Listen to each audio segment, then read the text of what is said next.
Welcome to this Roll for Crit preview for Destinies Witchwood. Destinies is a narrative story-based game that is either solo or competitive, and Witchwood adds a new campaign for you to play through.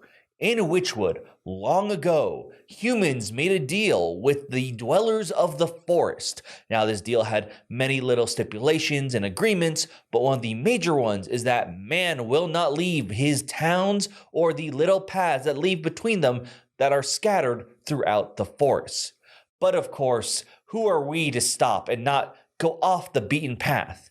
There are many mysteries to be found, or monsters. But if you prepare well enough, get your stats up, and maybe with just a little bit of luck, you may be able to discover your destinies hidden in these woods.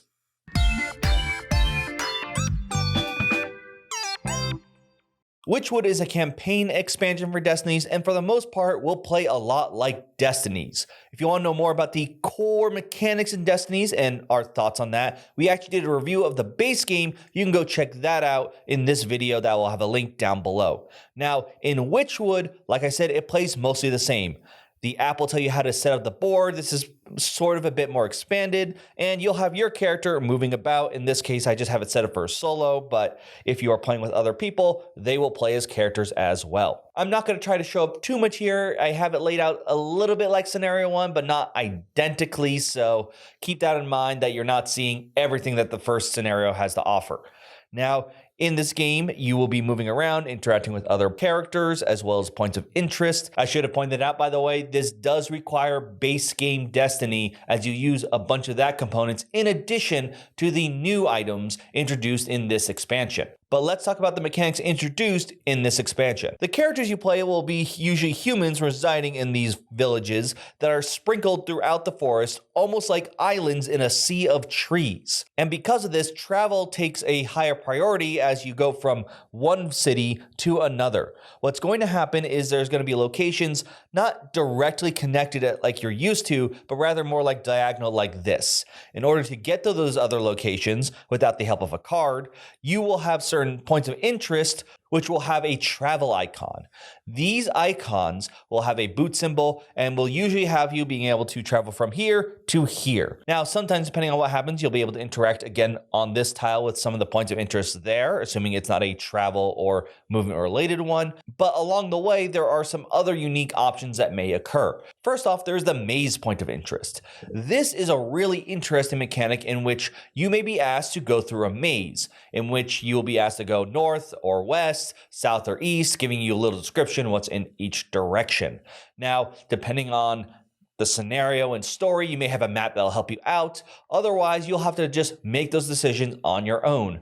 And because of that, you may find a bunch of different things in there, depending on which way you turn. And maybe you'll go back in again if you have the option to, because you know, all right, last time when I went east, I didn't find the thing I was looking for. So maybe this time, let's see what happens if I head north or west. So it's sort of a little mini game where you have to actually memorize what you did last time if you want to try to get a different outcome, or maybe for some reason go back to where you found like maybe a challenge that you failed before somewhere within the maze. The maze could be a variety of things, a maze of trees, reeds. I'm sure there's plenty of more that the expansion in its full campaign will have to offer. The other thing you may come across while traveling are encounters. Now, most of these encounters will be something like you see a deer running through the woods. Will you follow or ignore it? Things of that nature, pretty much whatever you feel like you're up to. However, there is a chance you may come across a traveling merchant. The way the traveling merchant works is you're going to set up a lineup just for the merchant, similar to like the stores, putting out the items. This is just like in the base game, giving it an icon. However, unlike usual merchants where you could visit the village they're in, the traveling merchant is only available if you come across them. So for example, if one player was able to interact and let's say bought this card, another player who maybe wanted the hatchet is going to have to wait until they come across the traveling merchant themselves through a random encounter. So it's a bit of a surprise if you can find them. And of course, it could have some other weird interactions as well. I, for one, saw one that allowed me to try and convince him to move into the town, making him a bit more of a permanent resident. Beyond that, it's going to be the same gameplay that you've seen before. If you've never seen Destiny before, you pretty much saw a lot of the things here. There's little miniatures and moving around the map, but I only have pieces to show off for the very first chapter, but if you're curious of what kind of things that you may expect to see without watching the previous video, there are some much bigger miniatures, as you can see here, that are more than happy to come and join the party, depending on whatever your choices are. And of course, there are going to be some new item cards as well, some story specific, some, just for fun. Me personally, and I don't think this is spoilers for anything in the story, I really happen to enjoy these 3 cards. They're silly, and I also always enjoy animal companions. A few quick notes before we get into my final thoughts that I do know about this. This preview was, like I said, just the first scenario. I believe there are 4 going to be included in this base game, but this is a Gamefound, and there are plans for some modular expansion, maybe just components. I don't know the exact extent of that. That was not provided to me, but it supposedly is designed to interact with everything, not just the Witchwood expansion. You could throw it into the base game or any of the previous and possibly future expansions.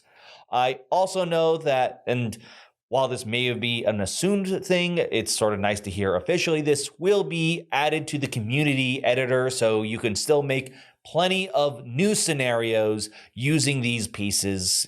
That should be a given. At least I would hope that was a given. Now, in terms of my actual thoughts on this, it's not going to change your thoughts on Destinies. If you thought it was really cool and fun, this is more of that. That's great. If you weren't a big fan of it, well, the new mechanics I don't think are going to be the thing that make you change your mind on this game. In terms of those mechanics, I think that in terms of the competitive style, it's more fun stuff. I don't think it's not gonna deal with my miss in which one player can snowball, because it's not even like a mechanical snowball, like an overpowered ability. It's more of just really bad dice rolls, and that can tend to happen. In terms of the solo experience, however, I think that's where it's going to shine a bit more, mostly because for the Explorer solo, you get to see more stuff. It's a maze. Ooh, I get to explore a maze. For the Challenger, they're going to have to risk the benefits and cost for either the encounters or going into any of the maze kind of interest points, because they can waste time in there, and there are some good stuff in there, but is it worth it? So I really like to have that. It's something you come across while moving, and you can choose to interact with it or not. So I think, especially for the challenge player, you're going to have more of those times where you have to be like, oh, this came up. If I haven't played the scenario yet, I don't know what this is it worth it? Or if I have, like, oh my God, this is the golden one, or oh, this is the bad one, I'm ignoring this one, kind of deal. So I think it'll be rewarding for both the veterans and new players, especially in the challenge mode. And for those in the easier solo mode, it's more stuff to read, which is great. But I'm sure there's going to be a lot more information on the Gamefound, especially if new levels are reached or new content is added. So you can check out the Gamefound. Right now, I'll have a link down below, and you can let me know if you looked at it, if this is something you're excited because you missed out on the first Destinies, or maybe you already liked the previous stories and you just want to get another chapter for another game to play through. If you are of that second group, I would like to know, what's your preferred game mode? Do you prefer to challenge other players and race for your Destinies, or do you go in alone? And do you go in to explore, or do you go to challenge yourself? Let me know in the comments down below. I'd love to hear your thoughts on this, the game Destinies in general, and what your thoughts on this Gamefound are. Love to hear from you, but for now, I'm Will. Thank you so much for watching, and this has been a Roll for Crit preview.